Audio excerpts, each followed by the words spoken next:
Billy. Hey, guys. I'm ready to kick some swamp butt again. Find some good finds. Rick Lagina, metal detection expert Gary Drayton, and Billy Gerhardt are searching for clues at the southern border of the mysterious triangle-shaped swamp. I figure it's like old home week, right? We came back home because we never finished this. Not quite. We were close. In a way, we know what we're looking for. We're definitely looking for more pieces of what we found earlier. Yep. Yep, We found wood from ships. yep. For that reason alone, it's worth looking at. That piece of cut wood there? They cut wood or not? I'll go get it. In recent years, Oh, look at that. the team has found a number of ship-related artifacts in the swamp That's beautiful, actually. that have been dated to between the 15th and 18th centuries.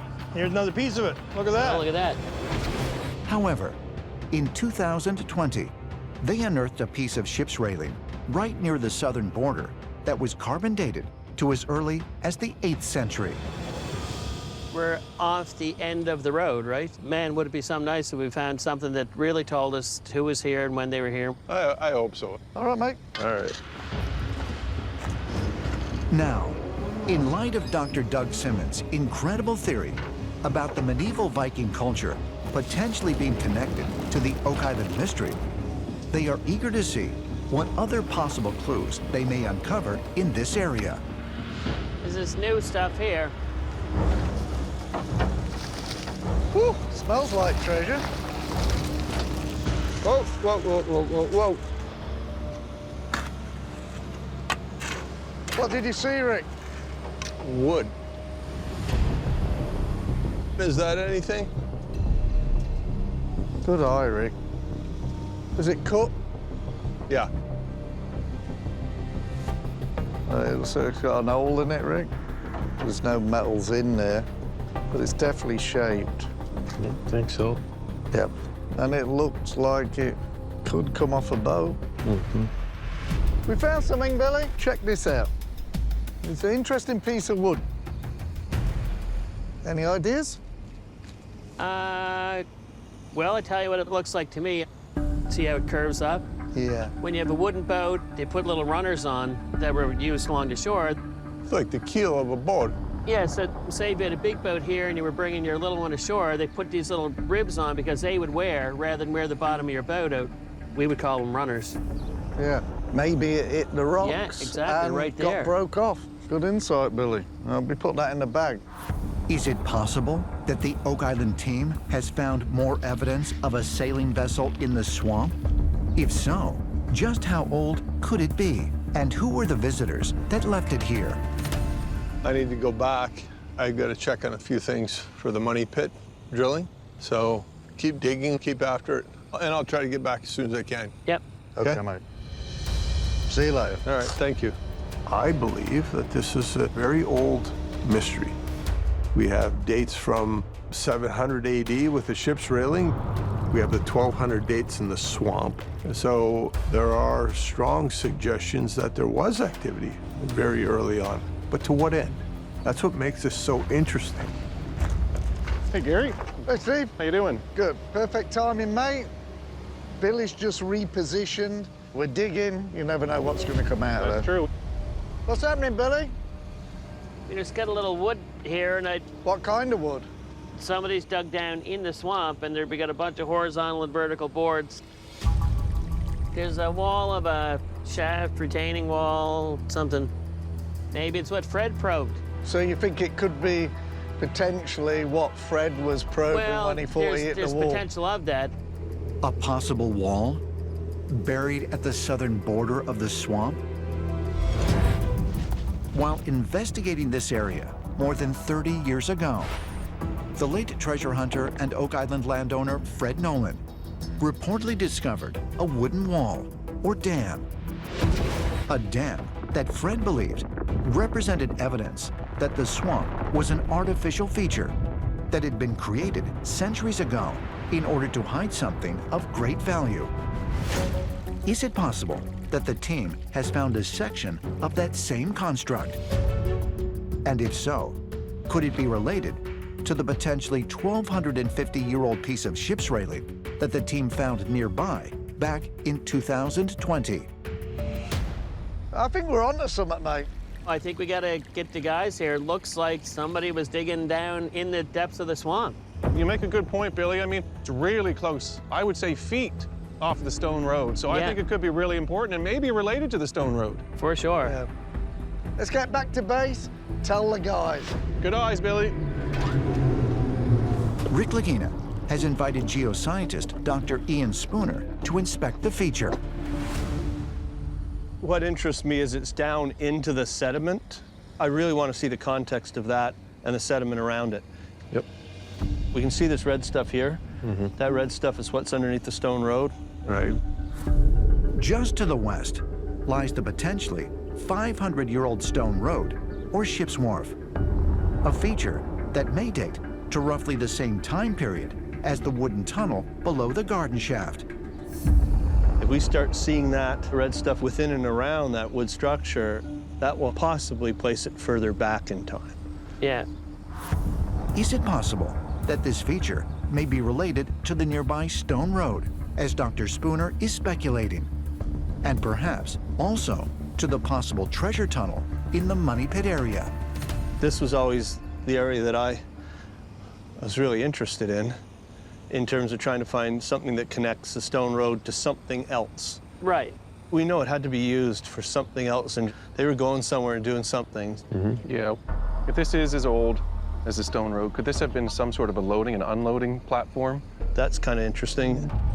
You tie something to it, the cargo, and swing it off, unload, load, unload, load. Sure. They pull the big boat up. Yep. They'd unload their goods, Yeah. Yep. and they could have built other structures as well. Yep. Okay. There's precious little known about the southeast corner of the swamp. I wish I understood why we're making these discoveries in the swamp that has endured over 2 centuries. I think there were activities conducted here, maybe not by the same persons, but maybe by the same group or entity over generations, perhaps even centuries. This wood here is interesting too because it's round on the edges, flat on the top. That's pretty old.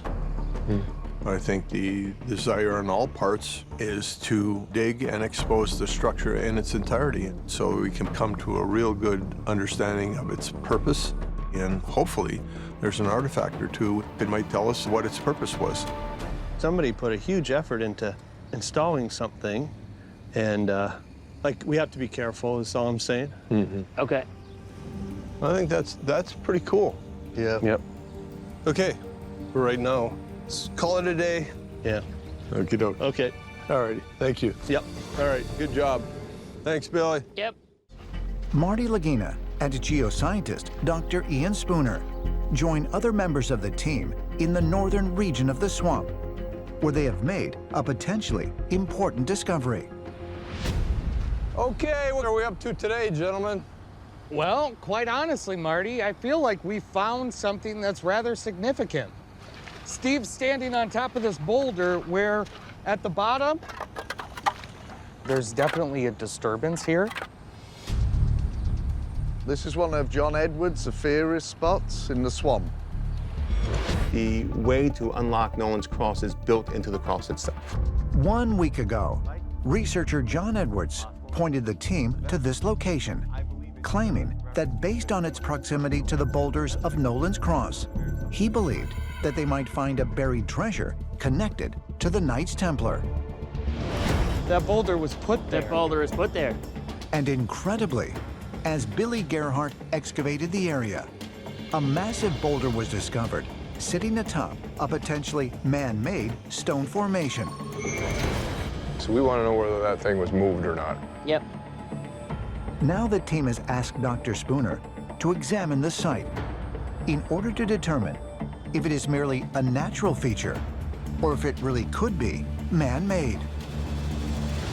So I want to roll that boulder over and see what's underneath it. Okay, well, let's position ourselves over there and get after it. Good to go. I tell you what I find interesting about John Edwards' presentation. How in the world are all these unrelated theorists, they keep focusing in on Nolan's Cross. Can I try and pick that up? Oh, I think he is. If Nolan's Cross is real from a standpoint that it was constructed by people, that is a giant thing to me. Really what I want to look at carefully is this surface right here. Okay, so this is getting interesting here. Here's a cobble that I just turned over. There's a stick up here that obviously was in between the boulder and the sediment. So I think it's possible that boulder was moved around. Nice. People are moving around boulders. To what end? If you wanted to move water through this area, if you wanted to get drainage here, you'd move stones, you'd move things around. You know? Yeah. It just seems like people were manipulating or trying to change the water level in the swamp for whatever reason. Yeah. If Dr. Spooner and Billy are correct, that the area around this feature was artificially drained in the past, could that offer evidence to support the theory of researcher John Edwards, who believes it may have been created centuries ago by members of the Knights Templar? Ooh. What'd you find? Right at the base of the swamp material, some nice cutwood. Oh. Oh, right. Yeah, so I'll take that in. We'll carbon date that, see what we come up with. Yeah. I think we have to continue digging around and see if we find any other oddities and hopefully some metals too. Yep. Okay, we'll let you do your thing. Steve and I are gonna do some other stuff. Okay, mate. See you guys. The following morning, Battle plan is we're going to find some good stuff today. Let's have at her then. All right. That's a big tree. Really leggy, isn't it? That's the first tree stump that we found up in this end. Yeah. Yeah, we found 2 layers of trees over there. There was another layer of trees underneath the top ones. So maybe it suggests that people cleared this section off. Yep. That's a big stump. several weeks ago, while digging near the middle of the swamp, Billy unearthed several other tree stumps. Because trees are not able to naturally grow in marsh environments, these findings have suggested to Dr. Ian Spooner that the swamp may have been artificially manipulated hundreds of years ago.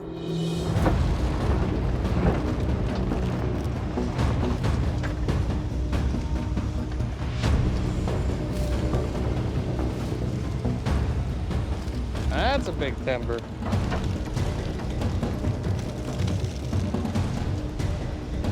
Oh, yeah.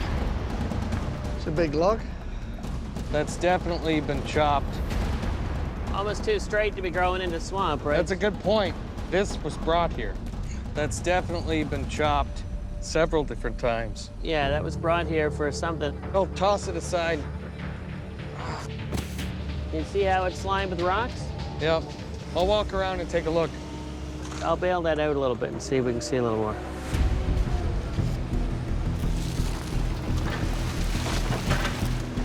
Yeah, this is definitely rocks. Yeah.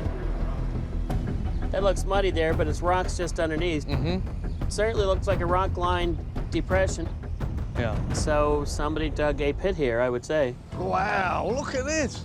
Circular group of rock. This is crazy. We came here because of John Edwards' theory, and I believe we've found something unique. That is very, very cool. A hidden stone feature that has the potential to be very special. It's incredible, that's what this is. Lots of things to consider. One thing for sure, we have definitely got to stand down now, because this looks really, really old. And we need to get Rick down here, and I think the guys need to come take a look at this. Agreed. Maybe they'll see more than what we do. Yep. All right, let's go tell the guys. I'll reposition. Yeah, bloody good digging, Billy. Hey, guys. Hey, chaps. What do we have? Check out that circle of stones. This is just what was here when Billy bailed the water out. So this was in place? You didn't pull out any rocks or anything? Basically, I just cleaned the edges off. We didn't really dig any. We figured it was enough of a feature that we needed to call you guys over and give us a better evaluation of what this is. Yeah, Looks like somebody engineered it. You can see the 1/2, 2/1. I see what's described as a 1/2, 2/1 construct, and it would only reinforce to me that this is an intentional, purposeful construct. But we need to do more work to understand it completely. But no metals. No metals. Well, we didn't find any metals at the paved area or on the stone roadway. So maybe it's an older construct. At face value, it just suggests to me that people may have been in Oak Island a little bit before what we thought. Should you check that board? Is that a stake there? Go get that one. Should be, no, well, can you go down there? That's definitely been cut. Yeah. And there's more in here. It's loaded with wood all along this line. Let's see that one. You got a few of these? These are kind of like what Fred found. The big, long strokes with an axe. Maybe this is a candidate for C14. Yeah. During one of his many investigations of the triangle-shaped swamp, Fred Nolan discovered several uniform lines of wooden stakes, which were carbon dated to as early as the 1500s. Fred was convinced they were survey markers used centuries ago to help artificially create the brackish bog. Is it possible that the Oak Island team has found a similar stake at a site believed to mark a location where treasure could be buried? But it doesn't seem natural to me. Do you think this is natural, Laird? I don't think that's natural. This is really cool. What does it mean? This might not be the only feature around here. You know, my thought is to have Dr. Spooner come out and maybe try to core through it somewhere to see what he comes up with. I don't think we should do anything more here physically until Dr. Spooner comes in. If people were here and building something at John Edwards' site, we've really got to be careful when we're examining it. It may tell the story of who was there. It could be a game changer.